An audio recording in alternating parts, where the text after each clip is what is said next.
आपल्या आयुष्यात बऱ्याच वेळा असे घडते की आपण दुसऱ्या विनाकारण रागवतो. चिडचिडपणा, रागाच्या भरात आपण दुसऱ्याला काहीतरी बोलतो असे आपल्या आयुष्यात घडते. आज मी तुमच्याबरोबर एक छोटी गोष्ट शेअर करत आहे, ज्या गोष्टीचं नाव आहे बोललेले शब्द परत येत नाहीत.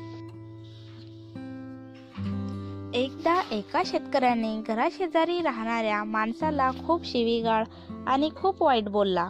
परंतु नंतर जेव्हा त्याला त्याची चूक लक्षात आली, त्याला खूप वाईट वाटले आणि तो एका संताकडे गेला. त्याने संताला विचारले की त्याचे बोललेले शब्द परत कसे घ्यावेत. संत त्या शेतकऱ्याला म्हणाले, तुम्ही खूप सारे पंख गोळा करा आणि त्यांना शहराच्या मध्यभागी ठेवा. शेतकऱ्याने सांगेल तसेच केले आणि नंतर संताजवळ पोचला. मग संत म्हणाले, आता जाऊन ते पंख एकत्र कर आणि त्यांना परत घेऊन या.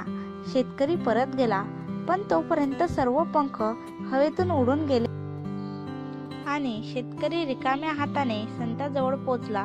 मग संतांनी त्याला सांगितले की तुम्ही जे शब्द बोलता त्या बाबतीत पण असेच घडले.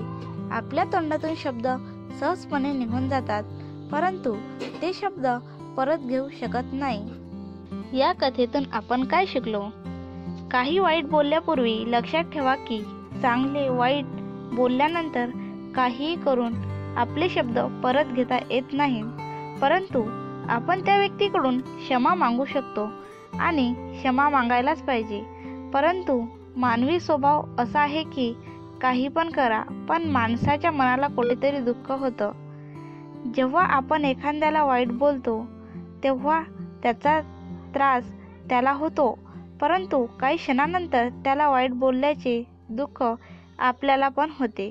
त्यापेक्षा आपण गप्प राहणे चांगले. बरोबर आहे ना मित्रांनो? धन्यवाद. असेच नवनवीन व्हिडिओ बघण्यासाठी माझ्या चॅनलला लाईक करा.